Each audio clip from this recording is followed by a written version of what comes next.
Welcome to Thalira Tales, where stories bloom in silence, carrying emotion, mystery, and hidden truth. Step in and let the tale unfold.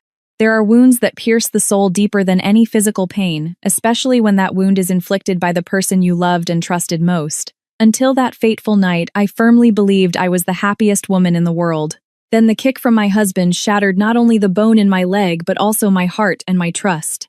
But in my darkest, most desperate moment, in the clear eyes of my little 4-year-old daughter, I began to see a faint glimmer of light. The drumming of the torrential rain against the window pane echoed the same violent fury as the man standing before me.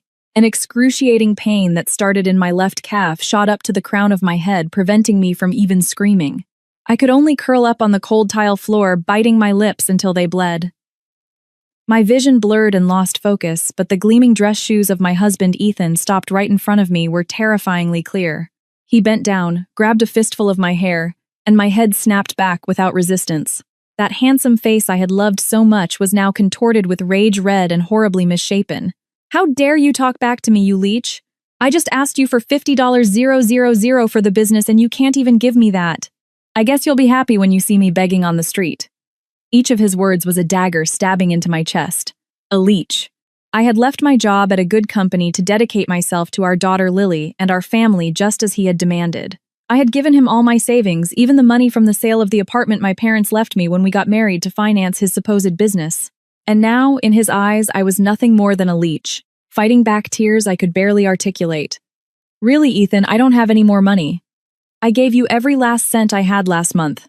"Liar," Ethan roared, tightening his grip on my hair. "Didn't your adoptive parents leave you a house when they died? You sold it and kept the money behind my back. Didn't you confess right now? That house was the last legacy from my adoptive parents, but I had also sold it 3 years ago to pay for his supposed heart surgery when he claimed to be sick." He had already forgotten, but I had no strength to explain it again. The pain in my leg was consuming my consciousness. Instinctively, I knew something was very wrong. Besides the sharp pain, I felt nothing else in my leg. Soaked in tears and sweat, I begged desperately, "Please, please stop. My leg hurts so much." Ethan let out a laugh, a chillingly cold smile. He released my hair and my head slammed against the floor. "Let it hurt. Maybe it'll knock some sense into you and cure you of these smart-ass notions." He spat out the cold words, walked over to the sofa, and picked up his cell phone.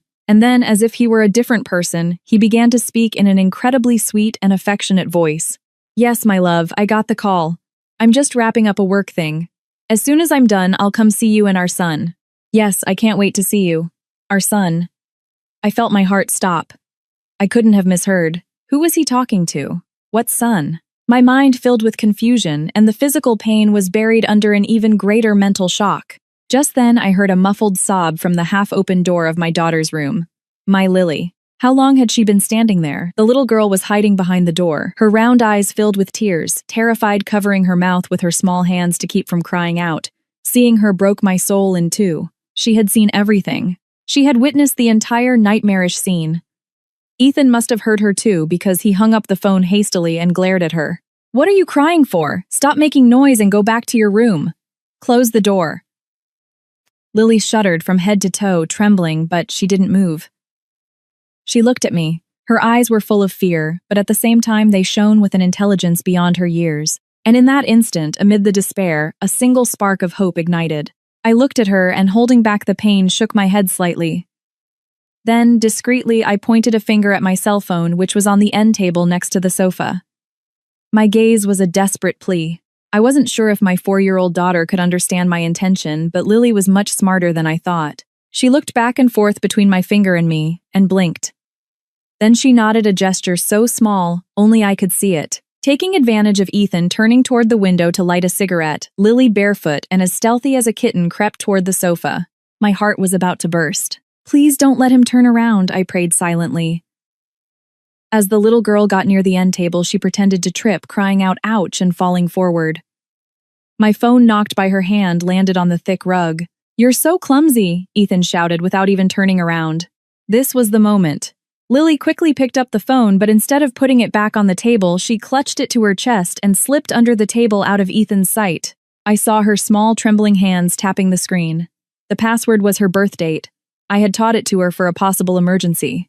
The screen lit up and I saw her press the contacts icon. She scrolled through the list with her little finger and stopped at the name I had saved as Grandpa Alex. She brought the phone to her ear, her lips pressed tight. Her voice wouldn't come out. I knew she was terrified, but she was trying with all her might. And finally, I heard my daughter's trembling, broken voice whisper into the receiver a phrase I will never forget. Grandpa. Grandpa. Mommy. Mommy's gonna die. There was silence on the other end of the line. A second, 2, 3. A silence that felt like an eternity hung in the tense air. I was about to despair, but then a deep, warm, and authoritative voice came through the small speaker. It was a whisper, but strangely clear. Lily, my sweet girl, you did so well. Can you tell Grandpa where you are now? The deep, powerful voice of my grandfather on the other end of the phone was like a balm, instantly rescuing me from my paralyzing terror. It was a simple question, but it contained a strange sense of security that made me realize I was no longer alone. I quickly brought my mouth close to the phone my daughter was holding. My voice trembled, but it was much clearer than before. Grandpa, it's Sophia. With difficulty, I stated the address of that modest apartment in Queens that Ethan had found and that had now become a hell. Understood. Grandpa's voice showed not the slightest hint of hesitation. Lock yourselves in a room. Lock the door tight and don't open it for anyone, including your husband. Grandpa is on his way. The call ended, and the screen went dark. Lily looked at me with her tear-filled eyes. She was still scared, but in her gaze a light of hope shone.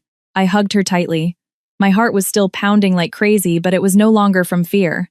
It was from the intense conviction and anticipation that this horrible nightmare was about to end. I carried my daughter to the bathroom and with warm water quickly wiped the tear stains from her face and mine. I had to stay calm. I had to be strong in front of my daughter. I didn't know how or by what means Grandpa would come, but as I had always done since I was a child, I trusted him unconditionally. Time passed with suffocating slowness. Sitting on the bed, hugging my daughter, I strained my ears for any sound from outside. The rain had let up, and all I could hear was the rhythmic dripping of water on the metal fire escape. About 20 minutes later, a strange sound came from the street entrance. It wasn't the sound of a normal car. It was the deep rumble of the engines of several high-end black SUVs entering the narrow street. Then the sharp screech of brakes and the decisive thud of doors closing. My heart leaped. It was Grandpa. It had to be him. Before I could react, I heard the firm footsteps of several people approaching our building's entrance. They were nothing like Ethan's. They were rhythmic, imposing with an intimidating air. Just then, the door of the apartment across the hall flew open, and the shrill voice of our landlady was heard. What's all this racket at this time of night? Who are you looking for? But her voice was cut off, immediately replaced by a gasp of surprise. Curious, I peeked through the peephole and was left speechless by the scene unfolding. In front of the landlady was not one person, but 4 burly men dressed in black suits with impassive expressions like something out of a movie. And in the center of them was my grandfather. He was no longer the image of the kindly grandfather I remembered. He wore a perfectly tailored gray suit, his back straight, leaning on an ebony cane with a silver handle. His hair was completely white, but his eyes shone with a light so piercing and authoritative that no one would dare look him directly in the eye. "Where is Sophia's apartment?" he asked. His voice wasn't loud, but its weight was such that even the normally haughty landlady trembled as she pointed to our door. Grandpa nodded, gave a signal, and 2 of the bodyguards immediately approached our door. "Sophia, it's Grandpa. Open the door." Hearing his familiar voice, I rushed to open it. As soon as the door swung open, I couldn't hold back anymore and collapsed, crying into his arms.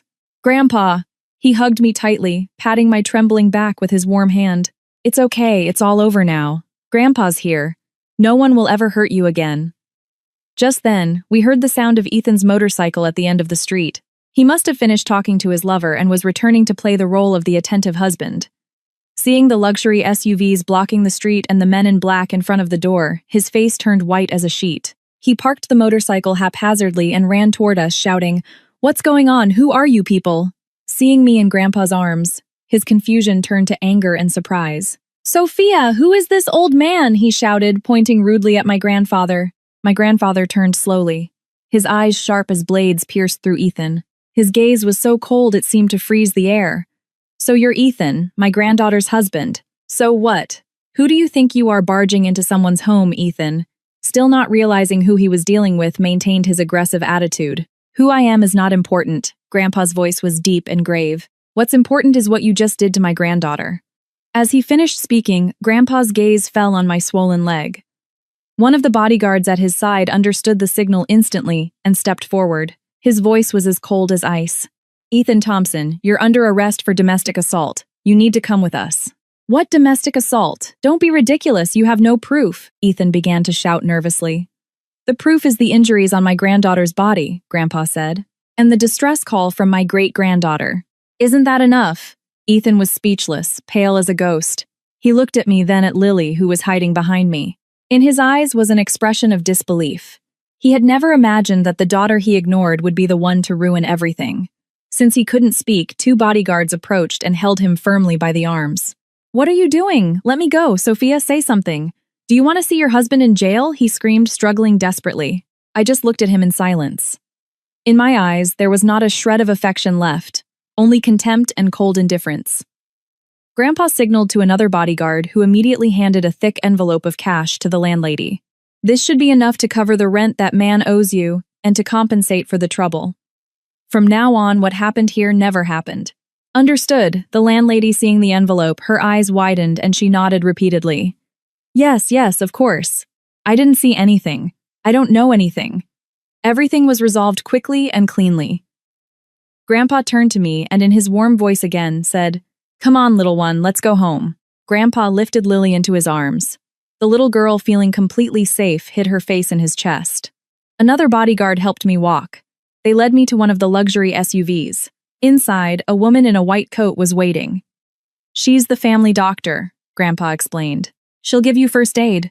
The car started slowly, leaving behind the modest apartment and a violent husband being taken away by the police. I looked out the window. The New York City night still glittered with its dazzling lights, but in my heart a great storm had just begun. And at the end of this road I would find not only the truth but also a family and a sanctuary I had never dared to dream of. The luxury SUV glided through the city night. The ride was so smooth you could barely feel the movement.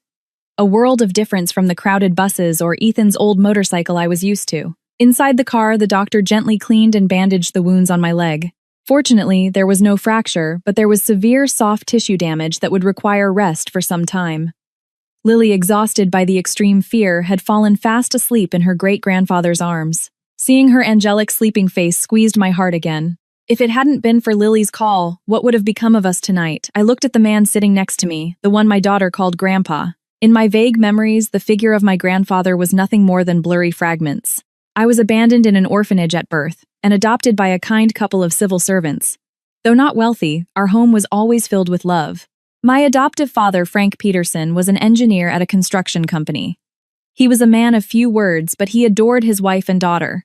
My adoptive mother, Maria Larson, was a grade school teacher. She was always very affectionate with me and taught me right from wrong. I loved them and was as grateful to them as if they were my real parents. And in the memories of that happy childhood, a special man sometimes appeared, someone my parents always respectfully called Mr. Sterling. Back then, Alexander Alex Sterling was the president of the construction group where my adoptive father worked and his best friend. I remember him coming to our house on Christmas loaded with gifts. He had no children and had been widowed young, so he had a special affection for me. I would sit on his lap, he would stroke my hair, and he used to say, "This little girl is so smart and bright. She's sure to become someone important when she grows up." His gaze was always warm and loving. He also paid for my entire education from private school through college, saying that investing in education was never a bad investment. My adoptive parents refused at first, but he insisted he just wanted to do something for his beloved granddaughter. Tragedy struck when I was in my senior year of college. My adoptive parents, who were on a work trip, died in an unexpected car accident. My world collapsed. In my moment of greatest despair, it was Mr. Sterling who handled all the funeral arrangements and comforted and encouraged me. "Your parents are gone, but you still have me. From now on, consider me your family." Afterward, Grandpa helped me get a stable job in one of the group's subsidiaries. My life slowly regained stability, and the sadness began to fade. And then, I met Ethan. He was a new employee in the sales department, 2 years older than me. He was tall, handsome, well-spoken, and always seemed ambitious. He told me about his difficult childhood and how hard he had fought to get where he was. I, longing for a place to lean on amid the pain of losing my family, fell completely for his apparent sincerity and determination. We fell in love. I still remember perfectly Grandpa's look the first time I introduced him to Ethan. He didn't say much, just observed him in silence. That night, he called me to his office. "Sophia," he said gravely. "That young man seems smart, but his eyes aren't honest. I can't interfere in your love life, but be careful. You never know what's in a person's heart." At that moment, blinded by love, I paid no attention to his warning. I thought he was being overly suspicious and that Ethan was a good person. I even justified it by thinking that perhaps his humble background made him seem a bit reserved. Mr. Sterling just sighed and said no more. We got married a year later. Mr. Sterling gave me a luxurious apartment on the Upper East Side and a considerable sum of money as a dowry, saying it was the inheritance my adoptive parents had saved for me. After the wedding, Ethan said he didn't want to live off my family and wanted to start his own business. He showed me a very convincing business plan. I, trusting my husband, completely gave him without hesitation all my savings and the money from the sale of the apartment Grandpa had given me. When Lily was born, Ethan said I should stay home to take care of the baby while he handled the finances. Once again, I followed his advice, and that was the beginning of my tragedy. Ethan's business didn't seem to be doing well. He constantly complained about difficulties and asked for more money. I had nothing left to give him. I could only encourage him. Slowly, his attitude began to change. He became irritable and often yelled at me. The arguments became more frequent, and finally he started hitting me. At first only when he was drunk, but then it became a habit. He used me as a punching bag whenever things didn't go his way. I endured it all for my daughter and for the faint hope that he might change. I didn't dare tell Mr. Sterling. I was afraid of worrying him and having him be disappointed in my choice. I kept all the pain to myself. Until tonight, when everything went over the limit. The car stopped in front of an imposing classic-style mansion, with a large garden in Greenwich, Connecticut. It was Mr. Sterling's residence since his retirement, a place I had visited very few times. Upon entering, the quiet and solemn atmosphere of the house calmed me in a strange way. Mr. Sterling led us to a spacious room on the second floor. "This was your adoptive mother's room," he said. "From now on, this is your home." I looked around. Everything was meticulously cared for. On the desk, a photo of my adoptive parents smiling happily was still in its place. The tears started to flow again. After so many years, I had come home. That night, for the first time in years, I was able to sleep soundly without nightmares of violence, without insults. I slept peacefully, surrounded by the love of my family, and I knew that starting tomorrow, a new life and a new fight would begin. And this time, I wouldn't fight alone. The next morning, I woke to the sun's rays streaming through the large window, painting warm rectangles of light on the hardwood floor. The pain in my leg was still sharp, but my mind was strangely clear and refreshed. Lily was still sleeping soundly beside me. It was probably the first time she had slept peacefully after so much fear. I got out of bed carefully, trying not to make a sound. Seeing myself in the large vanity mirror, I was startled. The woman in the mirror looked haggard. Swollen eyes, a pale face, and a faint bruise on her cheek, a reminder of Ethan's slap from the night before. But deep within that exhausted gaze, a flame of rage and determination was beginning to burn. I couldn't go on living like this. I had to change for myself, and for my daughter. I showered and put on the clean loungewear one of the housekeepers had prepared for me. When I went down to the dining room, I found a lavish breakfast spread on the table. Grandpa was reading the newspaper, and next to him sat a middle-aged man with a very intellectual look, wearing glasses and an impeccable suit. Seeing me come down, Grandpa smiled. His kind smile had returned to his face. "Did you rest well, my girl? Come sit down for breakfast. This is Mr. Davies. He's my personal attorney, and my most trusted friend." I nodded to greet Mr. Davies. He stood up as well and shook my hand politely. "Miss Sophia, good morning. The chairman has already brought me up to speed. I'm very sorry for what happened, but I'm glad you're out of there." During breakfast, the atmosphere was not at all heavy. Grandpa and Mr. Davies delicately asked about my situation, but without probing the wound.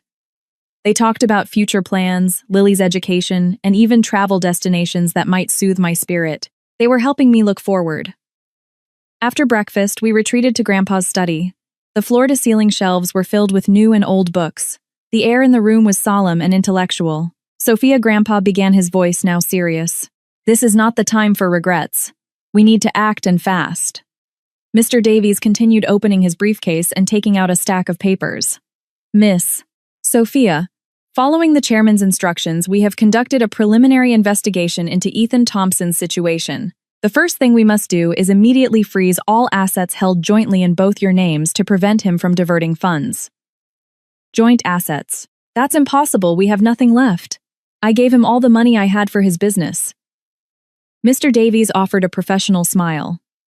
Not necessarily. Legally, you are still married, so we must review everything again. Furthermore, we need to trace where the money you gave him actually went. Grandpa nodded. Exactly. That scoundrel couldn't have simply failed at a business. There has to be more to it. Davies investigate all his financial movements for the last 3 years. Leave no stone unturned. Of course, Mr. Chairman, replied Mr. Davies. We've had someone watching him since last night. He's been released on bail, and strangely, he doesn't seem worried or nervous at all. In fact, just this morning, one of our men saw him at a luxury cafe with a woman. Hearing that, my heart skipped a beat. Who is that woman? My voice trembled slightly. We are verifying her identity, but one thing is certain. Their relationship did not seem like that of mere acquaintances. Mr. Davies showed me a photo taken from a distance. It wasn't very clear, but Ethan could be seen sitting very close to a woman, his hand affectionately over hers. And here's the important part, Mr. Davies continued. Right after you left the apartment, he went back there. Our man heard him on the phone saying in a very irritated voice, "The plan has gone sideways. That stupid bitch isn't as simple as I thought. We'll have to find another way." The plan. The stupid bitch. He was clearly referring to me, to us, and to Grandpa. So everything that had happened last night wasn't just a fit of Ethan's rage. It was part of a plan I knew nothing about. With every passing minute, everything became more complicated and terrifying. One more thing, Miss Sophia, said Mr. Davies. Legally, we have more than enough evidence to charge him with domestic assault. But to secure custody of little Lily and make him pay a higher price, we need more evidence to prove he is an unfit father and has committed other illegal acts. Grandpa looked at me, his gaze firm. Sophia, I know this is going to be very hard for you, but you have to be strong. This is your fight. Do you want to get a divorce, get some alimony, and let it be? Or do you want to see this through to the end, expose that man's true face, and get justice for the years you've suffered? I looked at Grandpa, then at Mr. Davies. The flame of anger and determination inside me burned furiously. I had already lost too much. I couldn't afford to lose my daughter, and I couldn't stand the thought of the man who had destroyed my life getting away with it. I want to see this through to the end. My voice no longer trembled. It was strangely firm. I want him to pay for everything. Grandpa nodded, satisfied. Well, said my girl, then let's begin our plan. Throughout the day, I remained in the study with Grandpa and Mr. Davies. They laid out a detailed step-by-step plan. I, who had been a passive victim, was now part of the plan, a crucial axis in the legal and psychological war to come. I knew the road would be tough, but I was no longer afraid. Now behind me, there was not a cold wall of loneliness, but a gigantic empire ready to protect and support me. Over the following days, I set aside my personal pain and focused on the plan laid out by Grandpa and Mr. Davies. The Greenwich Mansion became our headquarters. Every day, Mr. Davies would come to report on the situation and analyze new information. I, who had been a simple housewife, began to familiarize myself with legal and financial terms I had never heard before. I avidly read the documents, Mr. Davies brought me trying to understand every aspect of the war I was facing. Grandpa did not participate directly in the investigation, but he set the strategic direction and used his extensive network of contacts to support us. His calm and wisdom were my emotional anchor. As the first and most crucial step, Mr. Davies on my behalf applied to the court for an emergency freeze on all bank accounts in our names. Simultaneously, he filed a request with the relevant agencies to prohibit any sale or transfer of related assets. It was a preemptive strike to cut off Ethan's retreat and prevent him from diverting the remaining assets. As expected, this measure turned him into a cornered beast. He wouldn't stop calling and sending me messages. At first, with sweet words begging me to withdraw the complaint. Sophia, why are you doing this? Why did you freeze the accounts? I need the money urgently for a project. If you do this, you're killing me. When I didn't respond, he changed tactics and resorted to threats. Fine. So you think you're so brave now that you have that old man protecting you? Listen to me carefully, don't push me to the edge. If you do, neither you nor your daughter will get out of this unscathed. Far from scaring me, these messages only fueled my rage. I forwarded all of them to Mr. Davies. They became compelling evidence of his violent and petty nature. Meanwhile, Mr. Davies's team worked with astonishing efficiency. In just 3 days, they brought the first results of the investigation. Mr. Davies spread a stack of papers on the large mahogany desk in Grandpa's study. Mr. Chairman, Miss Sophia, we have our first lead. He pointed to a thick bank statement. This is the history of the transfers you, Miss Sophia, made to Ethan Thompson's account over the last 3 years. The total exceeds $500,000. It's not a small amount. I looked at the figures printed on the paper and felt a pang in my chest. $500,000. It was all my savings, and the money from the sale of my adoptive parents' house. I had given him everything without a second thought, and in return I had received the bitterest of betrayals. And here's the important part. Mr. Davies turned to another page. All this money after entering Mr. Thompson's account was not invested in any construction project as he claimed. Instead, it was divided and moved through several accounts in a complex web, and finally it all flowed into a single account. He circled a name on the statement. This account belongs to a legal entity called Golden Future Investments and Development, LLC. Golden Future? I frowned. I had never heard that name. That's normal, said Mr. Davies. This company was incorporated about 3 years ago, coinciding with the time Mr. Thompson started talking about starting a business. And the legal representative of this company is not him. He passed another document. It was a simple printout from the state's business registry. I held my breath and looked at the section for the administrator. An unknown name appeared. Isabella Rossi. Who is Isabella Rossi? Grandpa asked in his deep, powerful voice. She's the woman Ethan Thompson met at the cafe the other day. Mr. Davies pulled out a clearer photo. In it, a woman in her late 20s, beautiful and sophisticated, was smiling affectionately next to Ethan. It all became clear. There was no business project. Golden Future was a shell company, a front to legally appropriate my money. With my money, he had set up a company for his mistress, building a golden future for them. A future built on my sacrifice and my tears. A cold anger rose within me. He had not only cheated on me emotionally, he had completely defrauded me. And where is this company's headquarters? I asked in a firm voice. The registered address is in a top-tier office building on Park Avenue, but our people went there and they only rent a virtual office with almost no activity. However, we have located the apartment where this Isabella Rossi lives. It's a luxurious duplex in a high-end complex in the Soho district, said Mr. Davies. Grandpa, who had remained silent until then, spoke up. A sharp glint appeared in his eyes. Davies, dig deeper into this woman, Isabella Rossi. Her past, her connections, everything. I want to know everything. And keep monitoring that Ethan's movements. I fear this is not just a case of adultery and fraud. Yes, Mr. Chairman. Grandpa's words sent a shiver down my spine. He was right. How could a young woman like Isabella Rossi have orchestrated such an elaborate scam with Ethan? Was there someone else behind her? And was Ethan a violent and greedy man smart enough to devise all this?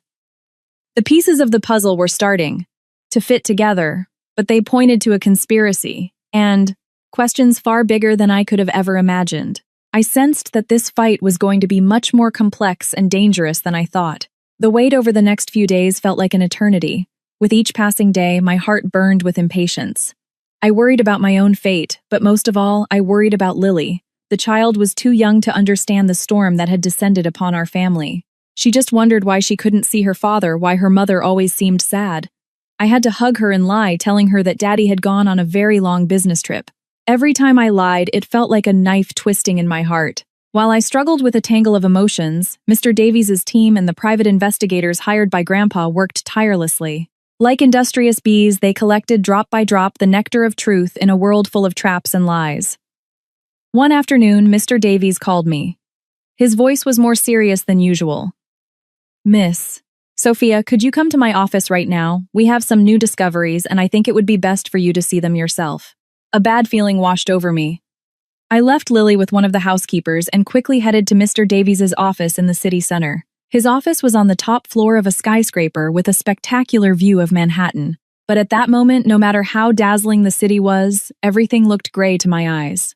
Mr. Davies was already waiting for me in the conference room. On the large table were several folders and a laptop. Please sit down, he said quietly. What you are about to see may be quite shocking. You need to prepare yourself. I nodded, clenching my hands in my lap.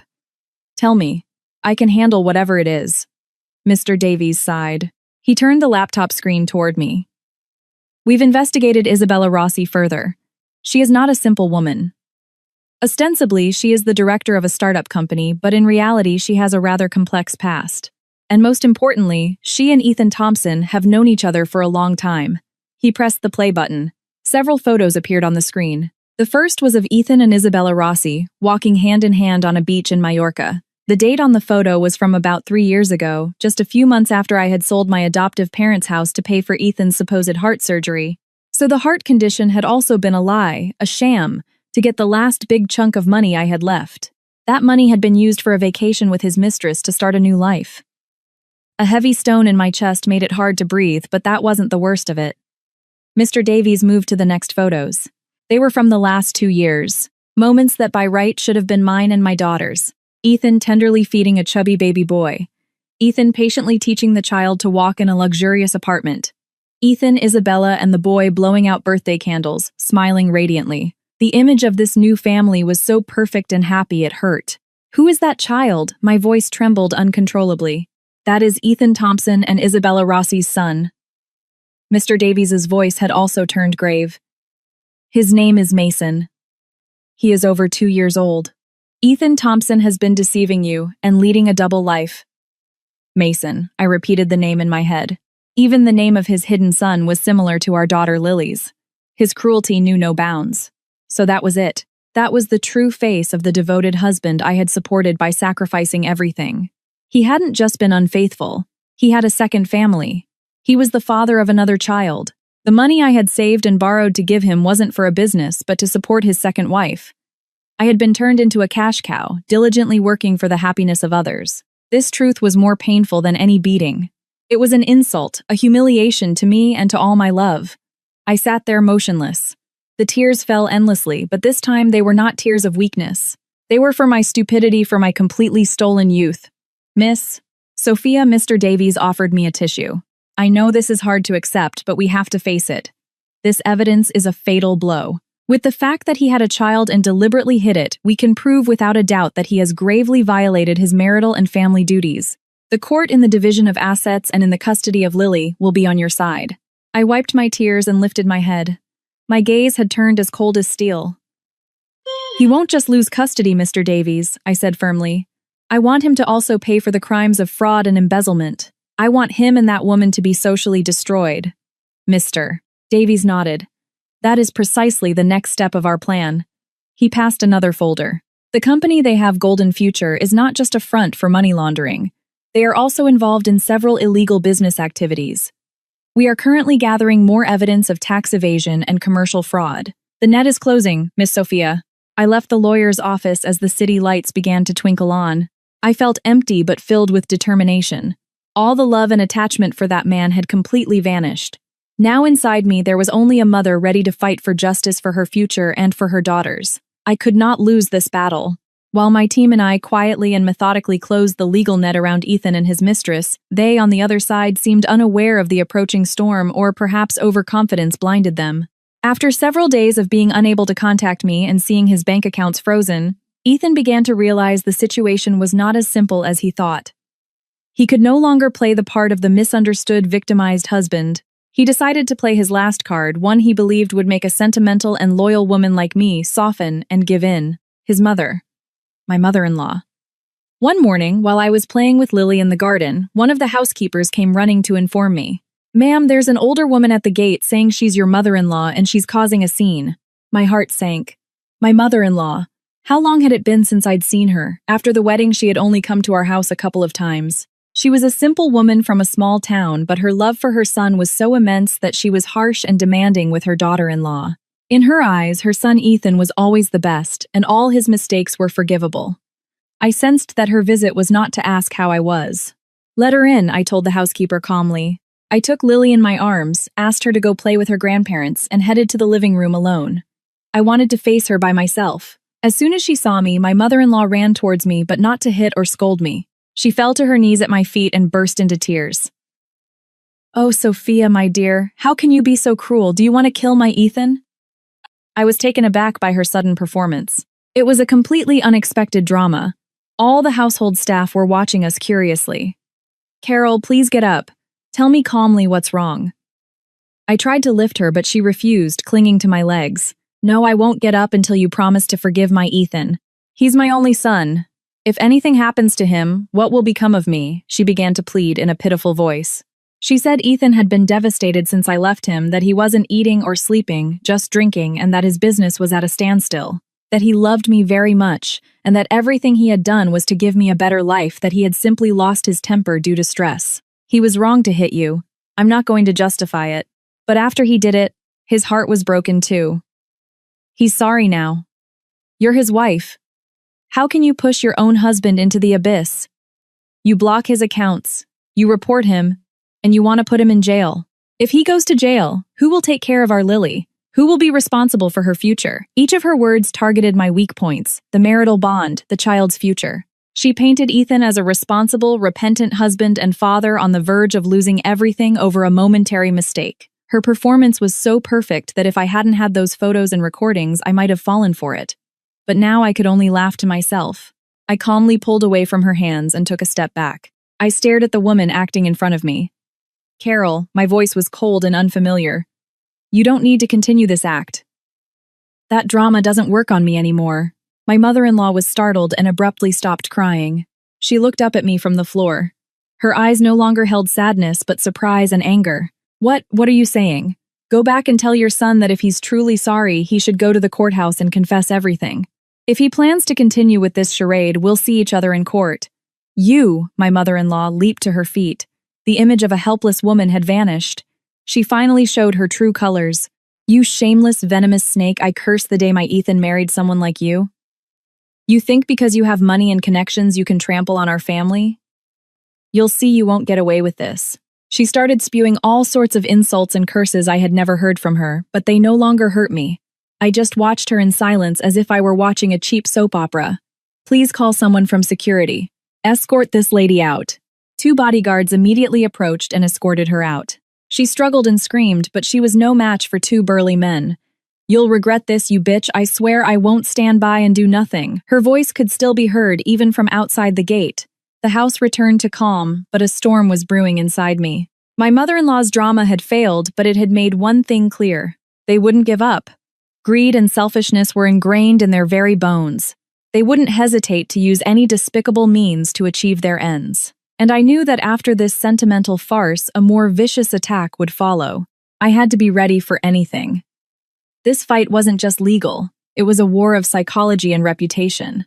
My mother-in-law's failed theatrics made me realize I couldn't remain on the defensive. Waiting for them to attack and then defending myself would always put me in a passive position. It was time to transform myself, to present myself to them and to the world with a completely different image. I was no longer Sophia, the submissive, weak wife. I had to become Sophia Sterling, the vice president of the Sterling Group, an authoritative, self-assured woman whom no one would dare underestimate. This transformation wasn't just to teach Ethan and his family a lesson. It was to reclaim myself, to rediscover the essence I had lost in the darkness of my hellish marriage. I started with my appearance. I stopped wearing simple, neutral-colored loungewear. Grandpa summoned the best stylists and designers in New York to the mansion. They brought the latest collections from the most exclusive luxury brands. I tried on everything from flowing silk dresses to impeccably tailored power suits and dazzling evening gowns. With each change of clothes, I felt myself becoming a different person. My long hair, which I always wore in a ponytail, was transformed by expert hands into a voluminous mane with sophisticated ash-brown waves. Makeup artists worked on my face with care without excess. They used makeup to erase the fatigue, highlight my features, and give me an air of intellectual authority. When I looked in the mirror, I almost didn't recognize myself. The woman in the mirror was a stranger yet deeply familiar. She was the person I should have always been. A profound, intense, and dazzling confidence began to bloom from within. But the biggest change wasn't external. It was my way of thinking and acting. I started to get fully involved in the group's affairs. I was no longer a mere assistant in meetings. I took the initiative to study projects, read financial reports, and understand the situation of each subsidiary. The knowledge from college that I thought was forgotten resurfaced, and combined with life's bitter experiences, gave me a deeper, more realistic view of the business world. I began to voice my opinions and proposals in meetings. At first, there were some skeptical glances, especially from the older executives who had been serving Grandpa for years. They probably still saw me as the privileged granddaughter. But I wasn't discouraged. I convinced them with figures, logical analysis, and sharp arguments. Gradually, they began to look at me differently with genuine respect. Grandpa watched my transformation. He didn't say much, but his eyes were filled with pride. He started assigning me more important tasks involving me in negotiations with key partners. The business world is the fiercest battlefield, he told me. It will make you stronger and tougher than any university. And he was right. Every negotiation, every professional challenge was a valuable lesson. I learned to stay calm under pressure, to read others' intentions, to make firm and precise decisions. My confidence no longer came from Grandpa's backing, but from my own ability and effort. I was no longer intimidated by inquisitive stares, nor did I tremble when speaking in public. I had found my own voice. My transformation wasn't limited to work. I began to rebuild my social life. I attended industry parties and charity events. I presented myself with a completely new image, an elegant, beautiful, intelligent, and charismatic businesswoman. The media stopped referring to me as the victim of a high-profile divorce and started talking about the princess returning to the Sterling Empire, the new rising star of the business world. I knew all of this would reach Ethan's ears. I wanted him to see it.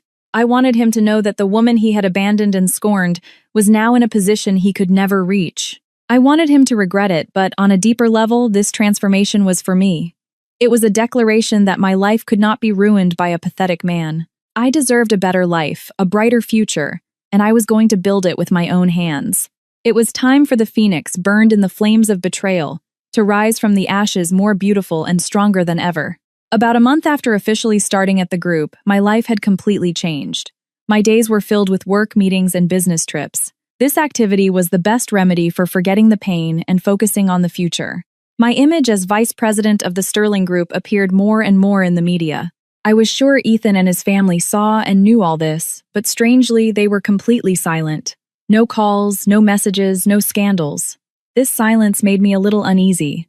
Were they plotting something, or had they really been scared into submission? Whatever it was, I couldn't let my guard down. I asked Mr. Davies' team to continue gathering evidence and preparing for the upcoming trial. One Saturday afternoon, after a stressful week, I decided to treat myself to a relaxing afternoon.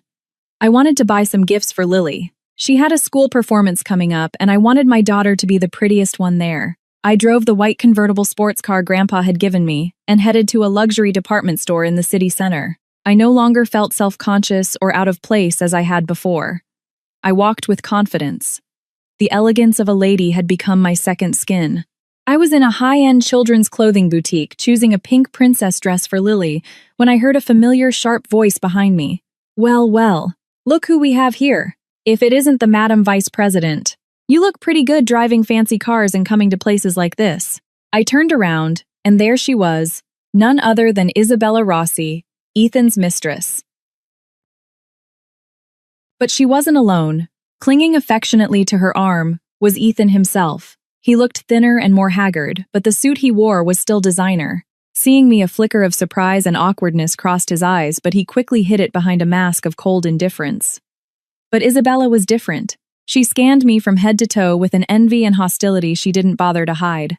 Her belly was quite swollen, and she displayed it defiantly as if to show off. What's the matter? Surprised to see us? Did you think you could ban us from places like this? Of course, a woman like you, who's probably only ever been to flea markets, it's normal for you to be amazed. I said nothing, just a faint smile. I wasn't going to lower myself to argue with someone like her. My silence seemed to infuriate her even more. Ethan, look at this. Now that she's a vice president, she ignores us. She leaned on Ethan's arm, pouting. Or maybe she's still bitter that you left her. Of course. How can an old woman who can't even give you a son hold on to a man? Are you finished? This time, I didn't stay quiet. I looked Isabella directly in the eyes and said in a voice that wasn't loud but was as cold as ice, I don't have time to take life lessons from a mistress like you. So would you mind stepping aside? What? How dare you? Who's the mistress? Isabella's face flushed with anger. I'm Ethan's fiancée and the mother of his child. The one who doesn't belong here is you. She tried to lunge at me, but Ethan stopped her. That's enough, Isabella. Don't make a scene here. Ethan's voice sounded tired. He looked at me with a complex expression. Sophia, we don't have to be like this. It's all in the past. Yes, it's in the past, I replied. So, control your woman. Keep her from barking around and bothering people. With that, I took the dress I had chosen and went to the checkout. Deliberately, I took out the black Amex card Grandpa had given me, a symbol of unlimited power. The sales associate, upon seeing the card, instantly changed her attitude and treated me with reverence. Isabella and Ethan turned pale at the scene. I knew this display was a bit childish, but it was necessary. I had to show them that the tables had completely turned. After paying with the shopping bag in hand, I left the store without looking back at them. I walked past them as if they were two insignificant strangers. But when I had taken a few steps, Ethan suddenly called out, "Sophia, wait a moment." I stopped, but I didn't turn around. I heard his footsteps approaching. I know I was wrong. His voice had a hint of pleading. "But please don't ruin my life. The company is on the brink of bankruptcy. If you just said a word to your grandfather, couldn't you help me?" I turned slowly. I looked him in the eyes, and a mocking smile formed on my lips. "Ruin your life, you say? Do you remember what you and your family tried to do to me? Steal my inheritance, take my daughter away? Compared to what you did, your company going bankrupt is nothing. But it was everything I had, and my youth, my sacrifices. Who compensates me for that?" I interrupted him sharply. "Consider yourself lucky. I'm leaving it at this. Don't test my patience. Or the next place you'll be going won't be the stock market, but to jail." My words were like a bucket of cold water on Ethan. He turned white as a sheet. He took a step back, unable to say anything. I didn't want to waste another second on him. I turned decisively and walked away, leaving him standing there stunned in the middle of the crowd. This unexpected encounter had been unpleasant, but it had made one thing clear. Ethan was scared. Very scared. He was sinking, and I felt that the day of getting my daughter back was not far off. The encounter at the department store confirmed that Ethan was in real trouble. The termination of all contracts with the Sterling Group had been a fatal blow to Golden Future. Other investors began to withdraw their funds, and partners canceled their agreements. The ship he and Isabella had painstakingly built at the cost of my money was about to sink. But a cornered beast is the most dangerous. Instead of admitting defeat, Ethan decided to make one last gamble. He organized a grand party at a 5-star hotel. Officially, it was a client appreciation party and a presentation to attract investors for a new, innovative tech project. In reality, it was a desperate attempt to save his company and lure more naive investors. This information reached me through Mr. Davies's network. Upon hearing it, a bold idea formed in my mind. Instead of just watching his performance, why not turn his stage into his final judgment? I immediately consulted with Grandpa and Mr. Davies. "It's a golden opportunity." Mr. Davies's eyes lit up. "Investors, partners, and the press all gathered in one place. If we expose his true face right there, the impact will be 1,000 times greater than in a cold courtroom. He will be socially annihilated with no room for excuses." Grandpa agreed, but expressed a slight concern. "Isn't this plan too risky? What if that cornered man tries to harm you?" "Don't worry, Grandpa," I said confidently. "I won't go alone. We will prepare everything perfectly. This will be the final act." The plan was meticulously crafted. As a first step through a third party, I posed as a venture capital fund from Singapore interested in Ethan's innovative project. I had my intermediaries promise him an investment of $35 million. For the current Ethan, that amount was a lifeline from heaven. He took the bait without hesitation. Elated, he sent all the detailed project information and the company presentation to the supposed investment fund. He had no idea that all that material was being analyzed by the experts at the Sterling Group, becoming more evidence of his fraud. As a second step, I informed him that the representative of the investment fund would attend the party to officially sign the agreement. This news made Ethan even more excited and confident. He spent the little money he had left preparing a lavish party to impress the investors. He even invited the former partners who had turned their backs on him, intending to regain his prestige. He also invited journalists from several major media outlets, hoping the event would be the platform for his spectacular comeback. He didn't know that all those guests would become the audience for his downfall. The night of the party, the 5-star hotel glittered with dazzling lights. The ballroom was bustling with activity. Ethan and Isabella greeted guests at the entrance with confident smiles. They looked like a power couple at the peak of success. Isabella wore a form-fitting evening gown, deliberately showing off her advanced pregnancy. She moved through the room, laughing and chatting with guests, acting as the true hostess. When the party was at its peak, the grand doors of the ballroom suddenly opened. I walked in. My appearance momentarily silenced the room. All eyes were on me. I wore a black evening gown, simple in design but extremely elegant. The form-fitting dress and my hair styled in a high chignon revealed my slender neck and sparkling diamond jewelry. I wore bold makeup that highlighted my red lips and a sharp gaze. Beside me was Grandpa, and behind him Mr. Davies and 2 bodyguards. The appearance of the chairman of the Sterling Group surprised people even more, and the whispers grew louder. Ethan and Isabella, upon seeing us, their smiles froze. The color drained from Ethan's face. He hurried over, stammering, Mr. Sterling. Sophia, what are you doing here? I smiled. I knew it was a smile that would chill him to the bone. Can't we be here, I heard? Golden Future has an important event today, and that a major investor from Singapore is coming. As a businesswoman, I couldn't miss such a great learning opportunity. But we didn't send you an invitation. Oh, really? I held up the golden invitation I had in my hand. And what is this? I suppose one of your employees made a mistake. Ethan was speechless. He knew I was provoking him on purpose, but in front of so many people, and especially in front of Grandpa, he could do nothing. He had to force a smile and lead us to the VIP table he had prepared. The party continued, but the atmosphere had completely changed. All attention was no longer on the host Ethan, but on our table. People began to whisper, making all sorts of guesses about my reappearance. A reconciliation or a public warning. The trap was set, and the stage was ready. I sat calmly, sipped my glass of wine, and watched Ethan's face full of anxiety and confusion. The best play, the final and most dramatic act, was about to begin. When the party reached its climax, Ethan took the stage. He tried to regain his confidence, took the microphone, and began his speech. He talked about the vision and mission of Golden Future, about the innovative tech project that would change the world. He painted a bright and promising future to entice investors. In the front row, Isabella watched him with eyes full of admiration and pride. They were both so immersed in their fantasy of a triumphant comeback that they didn't realize the curtain was about to fall. And today, Ethan said with an excited voice, we have the great honor of welcoming an important investor from Singapore. This collaboration will be the wings that allow Golden Future to soar higher and farther. Just as he was in the middle of his passionate speech, the huge LED screen projecting the company's logo behind him suddenly went black. A murmur went through the hall. Ethan, bewildered, turned around, not understanding what was happening. He signaled to the technical team, but no one responded. And then, to everyone's astonishment, the screen turned on again, but not with the Golden Future logo. The first image that appeared was a clear photo of my face covered in bruises and injuries, my eyes swollen and my leg in a cast. The photo that had been taken the morning after that fateful night. Beside it, in large, clear letters, read, "This is the true face of love." The hall fell into a deathly silence. The background music stopped. Everyone held their breath, their eyes glued to the screen. Ethan's face on stage turned white as a sheet. He pointed at the screen with a trembling hand, stammering, "What is this? Turn it off now." But it was too late. The screen switched to another scene. This time it was a video, a security camera recording, showing Ethan grabbing me by the hair and kicking me in the modest apartment. The quality wasn't excellent, but his cruel and violent actions were undeniably clear.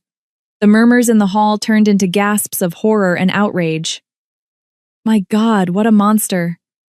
And he seemed so normal. Isabella, sitting below, was also frozen. She looked back and forth between the screen and Ethan with a panicked expression. The show wasn't over. The screen continued to display photos of Ethan and Isabella together. Happy family photos with their secret son and dense bank statements showing how my $500,000 had ended up in their company. And as a final blow, an audio file played. The sound echoed throughout the hall. It was a conversation between Ethan and Isabella discussing their scam, talking about how they were going to use me as a cash cow. That chick is naive and trusts anyone. She's easy to fool. As soon as you ask for money, she gives it to you without a second thought. Ethan's voice, full of confidence and contempt, boomed through the room. When the recording ended, the hall erupted. The silence turned into a wave of fury. Insults and glares of contempt were directed at Ethan and Isabella. Scammer, monster, bastard. The investors and partners who moments before were listening to Ethan's speech now looked at him like a monster. Some got up and left. Others took out their phones to record. Ethan stood on stage as if struck by lightning. He trembled from head to toe. Everything had collapsed in a matter of minutes. He looked at me from above with eyes full of hatred and desperation. He knew it had all been my plan. It was then that I calmly stood up and walked onto the stage. I took another microphone from the hand of a staff member who was equally stunned. I looked Ethan directly in the eyes and said in a voice that was cold but clear enough for everyone to hear, "Ethan Thompson, your performance was magnificent. But it's time to bring down the curtain." I turned to the audience. My voice gained strength. Ladies and gentlemen, I am Sophia Sterling, the wife of the man on this stage. What you have just seen is only a small part of the truth. I am not here today to lament my pain, but to unmask a professional con artist and an abuser who hides behind the mask of a successful entrepreneur. I held up a stack of papers. In my hands, I have all the evidence of the scams, embezzlement, commercial fraud, and tax evasion of Golden Future. That innovative project he just talked about is nothing more than a fairy tale to steal your money. Shut up, Ethan roared like a wounded beast. He tried to lunge at me, but my two bodyguards stopped him.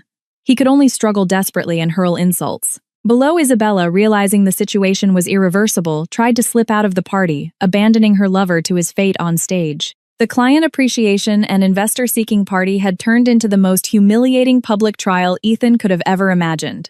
Amid the chaos in the ballroom, as Ethan continued to scream, restrained by the bodyguards, a group of uniformed police officers suddenly appeared at the entrance.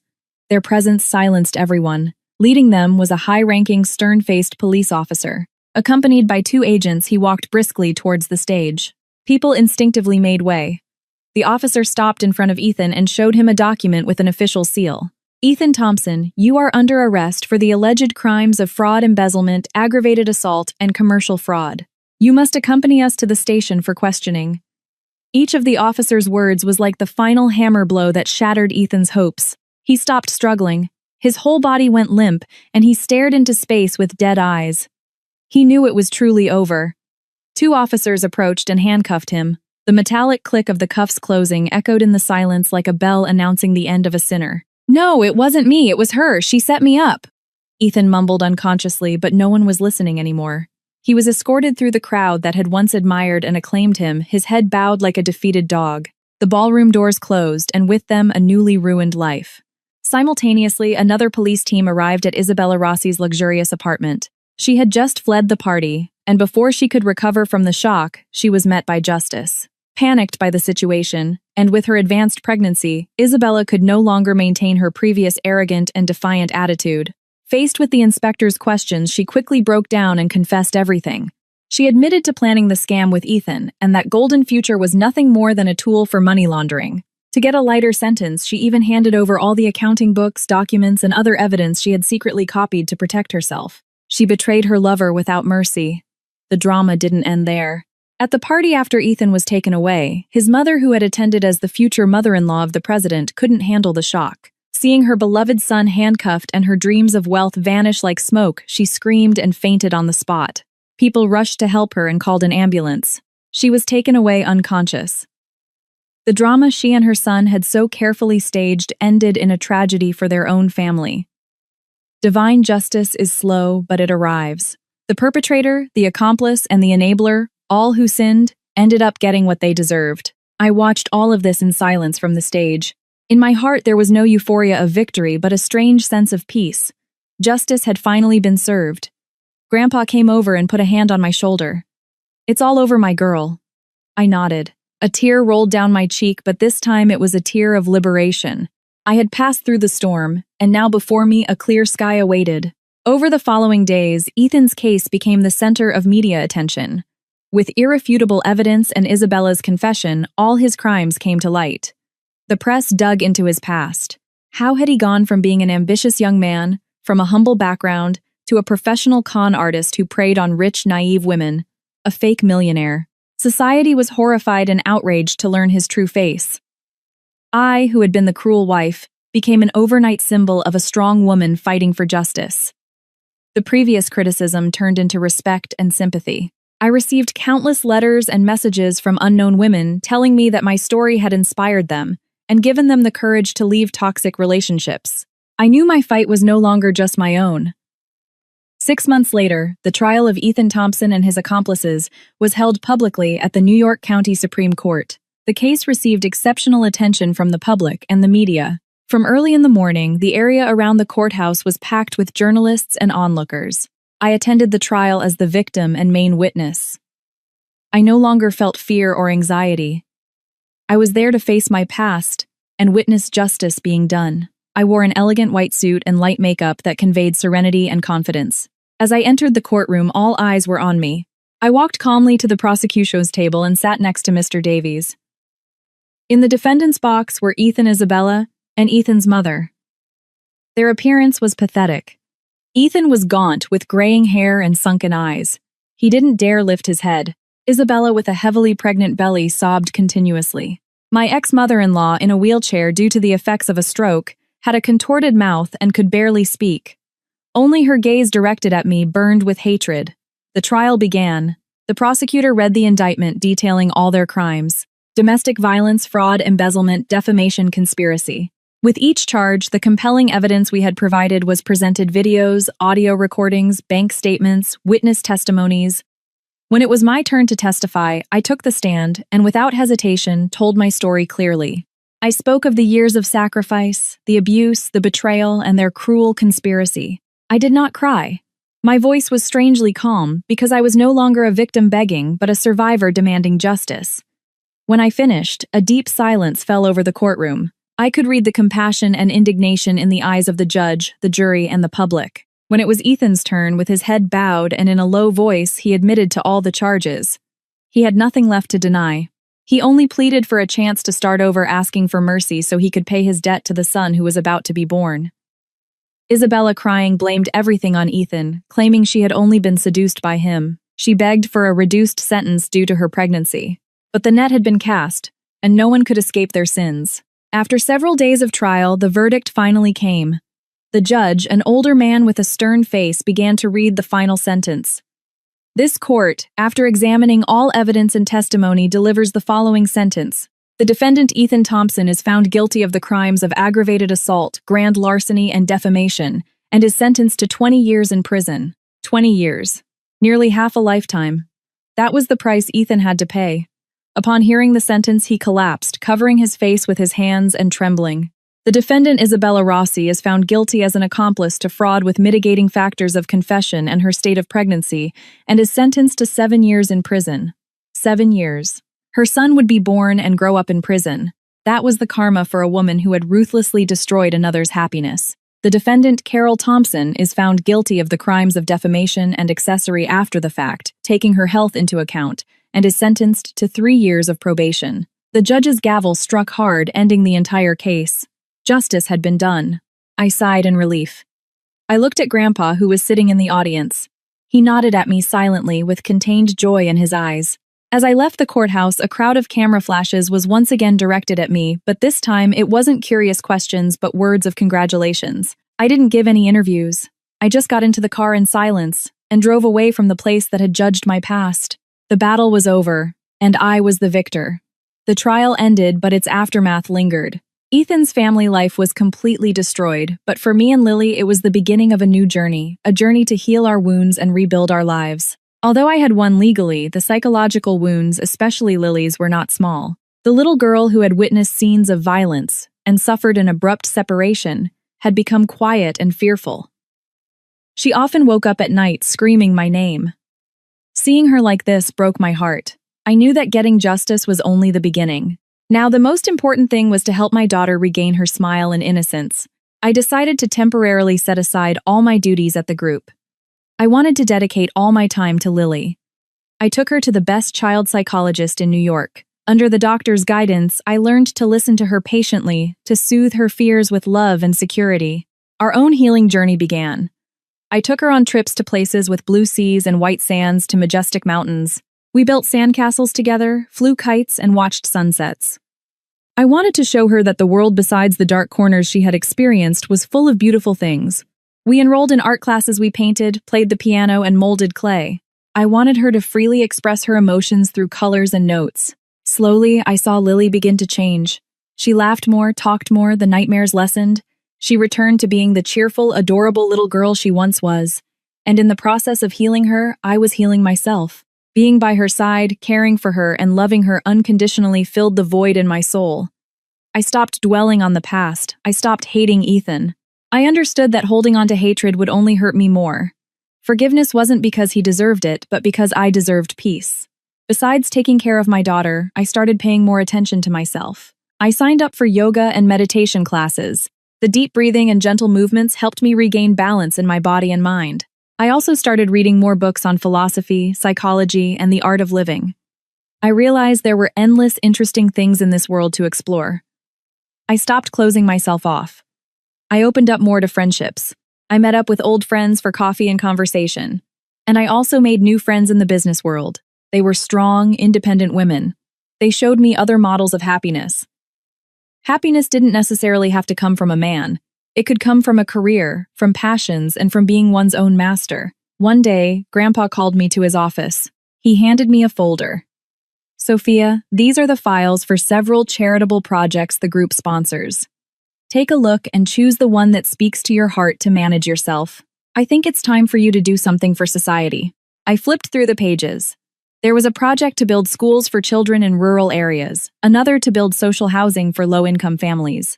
And then my eyes stopped on a project called the Serenity House, a support center for women and children who are victims of domestic violence. My heart skipped a beat. This was it. This was what I wanted to do. I wanted, through my story, my experience, to help other women in similar situations. I wanted to tell them they were not alone, that after the storm, the sun always shines.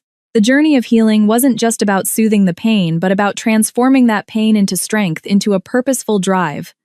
And I had found my way. 3 years. It's not a very long time, but it was enough for the pain of the deepest wounds to subside, and for the storm in my heart to become a serene lake. People often say that time heals all wounds, but I learned that time alone does nothing. Time is just a space. Whether we fill it with healing or let it fester, depends on us, on our will and effort. I chose to fill it with hope. Lily's life and mine had turned to a completely new page, and every word on that page was written with the ink of serenity and laughter. My little angel, who once had to witness the most horrific scene, was now a bright and confident second grader. The trace of fear in her eyes had completely vanished, replaced by a clear, curious, and brilliant joy for life. She no longer woke up, startled at night, or cried at loud noises. Instead, every morning she would hug me tightly, whisper the little secrets of her child's world, and if she fell, she would get up on her own and tell me with a smile, "I'm okay, Mom." Seeing her in her school uniform, her hair neatly combed, chattering about school, I knew my decision to fight to the end had been the right one. I had not only gotten justice for myself, I had reclaimed my daughter's entire innocent childhood. The project I dedicated my most affection to, the Serenity House, had also flourished. What started as a small support center had grown into a solid network and a common home for hundreds of disadvantaged women and children. I was no longer just a sponsor observing from afar, but their sister, their friend, their fellow traveler. Every week I spend 2 afternoons at the center, not to supervise the work, but to listen to their stories. I listened to the story of a single mother who, after 10 years of abuse, bravely escaped with her 2 children. She tells me through tears that my story, which she saw on TV, gave her the strength to leave. At that moment, I thought, she tells me, if she could do it, why can't I? I am a person too, and I deserve to be happy. I listened to the story of a 17-year-old girl who had to drop out of school to be forced into a marriage with a rich but violent man. She arrived at the Serenity House on a stormy night, empty-handed and heartbroken. Now she is back in school, slowly fulfilling her dream of becoming a fashion designer. Every story, every fragment of life I encounter is like a mirror reflecting my own past. I see my reflection in their fear, their pain, and their faint hope. Helping them is my way of healing myself. And I understood once again that the best way to overcome pain is not to bury it, but to turn it into a torch that illuminates the path for others who are lost in the darkness. Sometimes in quiet moments, I would think about Ethan's family.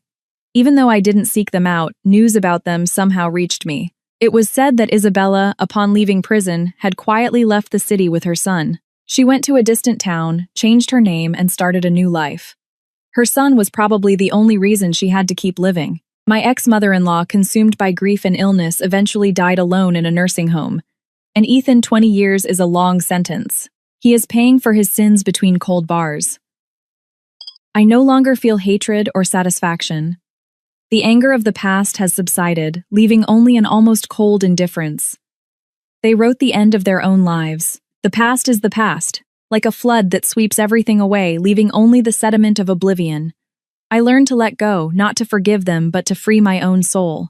Under Grandpa's gradual guidance, my work at the group was no longer a burden or a challenge. It had become my passion. I proved to everyone, and most importantly to myself, that I could stand on my own 2 feet. I was no longer the chairman's granddaughter.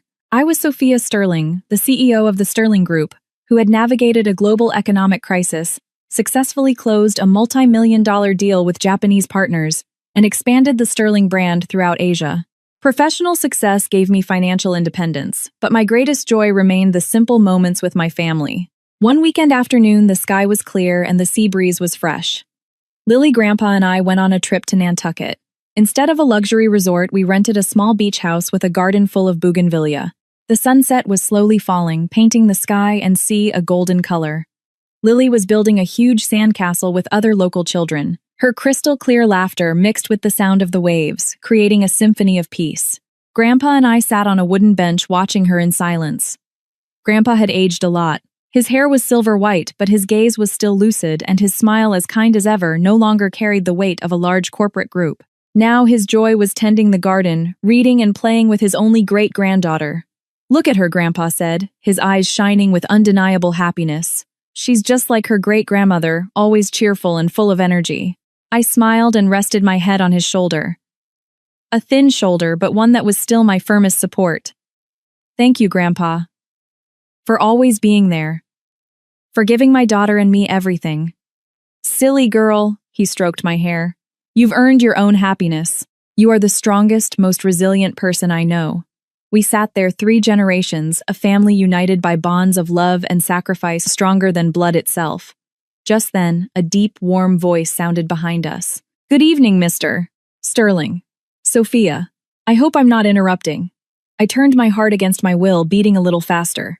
It was Marcus, the talented architect I had met on the Serenity House project. He hadn't come as a partner, but as a volunteer dedicating his free time to repairing and designing living spaces for disadvantaged women. He was a kind, mature, and good-hearted man. He knew my past, but he had never looked at me with pity or curiosity. Only with respect and admiration. "Marcus," I smiled naturally. "Out for a walk. Join us." Grandpa looked at us both and smiled mischievously. He stood up, leaning on his cane. "I'm going to see how our Lily's castle is coming along. You two talk." He walked away towards the beach, giving us our space. Marcus sat beside me. We watched the sunset in a comfortable silence, a silence filled with peace and a deep understanding. "You look different today," Sophia, Marcus said suddenly. "You're not the strong vice president from the boardroom, nor the devoted Sophia from the Serenity House." "And how do you see me?" I asked, a little curious. "I see you as very serene, peaceful," he said with sincere eyes like the sea after a storm. I smiled without realizing it. No one had ever said something like that to me. Beside him, I didn't need to pretend to be strong. I could be myself, a normal woman, with her wounds and weaknesses. Our eyes met, and I knew that a new sincere and tender love was beginning to knock on the door of my heart.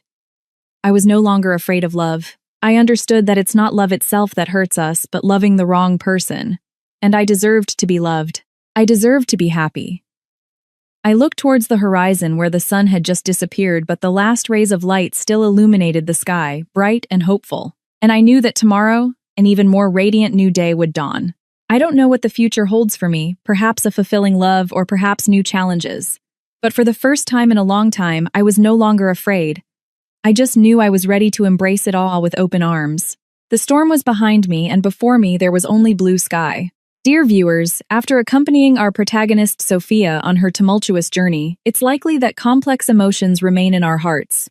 We've been enraged by Ethan's cruelty. We've suffered seeing Sophia sink into despair, and we've rejoiced together as she finally rose from the ashes. This story, though fictional, leaves us with very deep and real lessons for our lives. Lessons that can be beacons and strength in the uncertain journey of life. The first and perhaps most profound lesson we can draw: never remain silent or endure in the darkness. Tolerance never brings peace. It only feeds evil to grow. Sophia made the mistake of enduring the violence for a long time. She hoped her silence would bring peace to her family, to her daughter. But reality proved otherwise. Violence, once it starts, never stops on its own. It only intensifies and becomes crueler. Lily's trembling voice, "Grandpa, Mommy's gonna die," was the most costly wake-up call. It teaches us that sometimes salvation comes not from patience but from a small act of bravery. Never underestimate the power of asking for help. We must teach our children and ourselves that when faced with injustice and violence, asking for help is not weakness but the most powerful survival instinct. The second lesson is about the power of change and self-worth. Sophia's life only truly changed when she decided to change. That change didn't just come from designer clothes or the title of vice president. It started from the depths of her being, from the realization that she deserved to be respected, that she deserved to be happy. When you know your own value, the whole world looks at you with different eyes. This story shows us that money and power are useful tools, but they are useless if not controlled by a wise mind and a firm heart. Sophia didn't use money for blind revenge. She used it to acquire knowledge, seek legal support, and transform herself from a victim to the protagonist of her own fight. That is true wealth. And perhaps the most human and profound lesson is how we face victory and heal our wounds. Sophia could have gloated over the downfall of Ethan's family and lived the rest of her life in opulence and comfort, but she didn't. She transformed her pain into compassion and her wealth into a tool to help others in her same situation. The Serenity House is not just a charity project. It's a symbol of rebirth, proof that after the storm, a human being can become stronger and more compassionate. True victory is not when the enemy falls, but when after everything you can stand tall, look at the past with serenity, and move toward the future with an open heart. It's a journey to transform pain into strength, personal misfortune into a value for the community. I believe that everyone, men and women, can find a part of themselves in this story. Perhaps you are going through some pain right now. Perhaps you feel powerless against life's injustice. Remember, you are never alone. Dare to raise your voice, to ask for help, and most importantly, to believe in your own worth. Because the brightest dawn always comes after the darkest night. What do you think of this story? What lesson resonated most with you? Share your thoughts in the comments. Your contribution can be a great encouragement and valuable advice for someone who needs it. Legal disclaimer. This story is a work of fiction. Any resemblance to actual persons, events, or locales is purely coincidental. The content of this video is for educational and entertainment purposes only, with the intention of conveying human life lessons, and does not intend to defame or allude to any real person or entity. I'm freezing. I'm bleeding. Slowly fading away. But don't worry. I'm fine.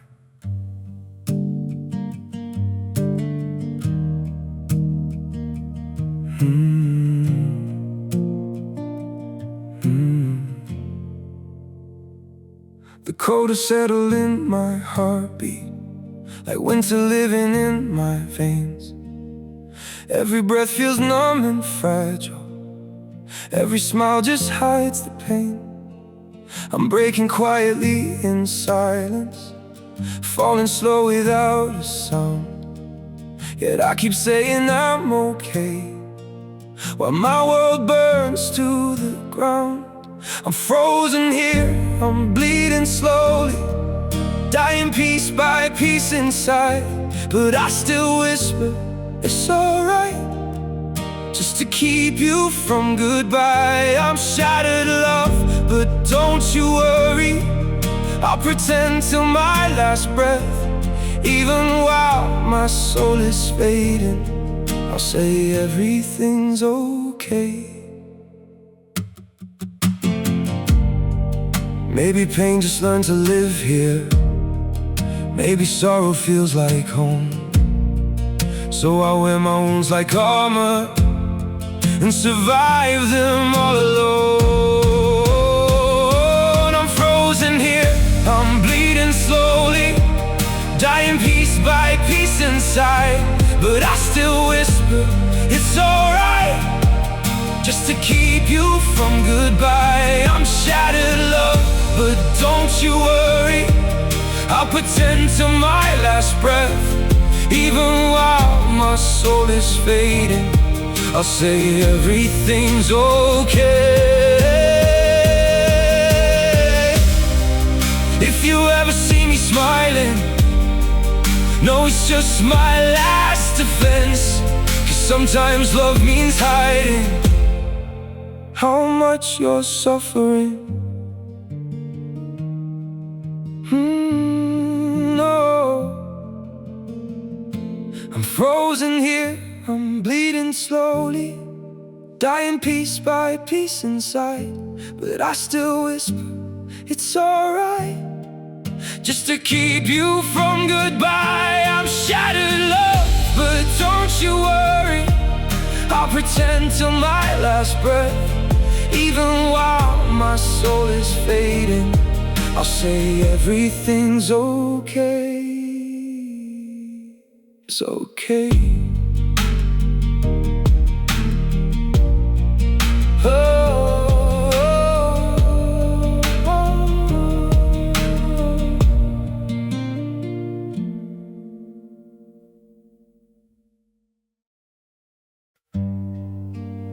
Some days feel off, like I'm standing but still falling. A little pain, a little tired, and no one to tell it all to. There are days that feel unsteady, like I'm drifting out of place. Every step just feels so heavy, with a smile I have to fake. A little hurt I keep inside me, a little weight I always hide, and 1,000 quiet worries I've been holding deep inside. There's no one here to tell it to, no one who would understand. So I carry all these feelings like they're slipping through my hands. A little broken, little lost, trying hard to just get through. All these nights I stay awake with everything I never say to you. I keep walking through the silence like it's all I've ever known. Every crowded room reminds me how it feels to be alone. There's no one here to tell it to, no one who would understand. So I carry all these feelings like they're slipping through my hands. A little broken, little lost, trying hard to just get through. All these nights I stay awake with everything I never say to you.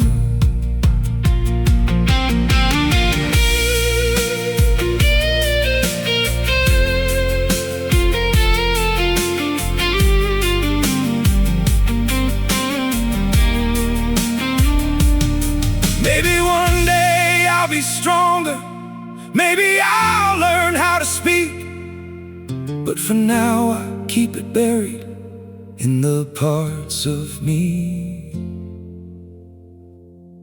too weak. There's no one here to tell it to, no one who would understand. So I carry all these feelings like they're slipping through my hands. A little broken, little lost, trying hard to just get through. All these nights I stay awake with everything I never say to you.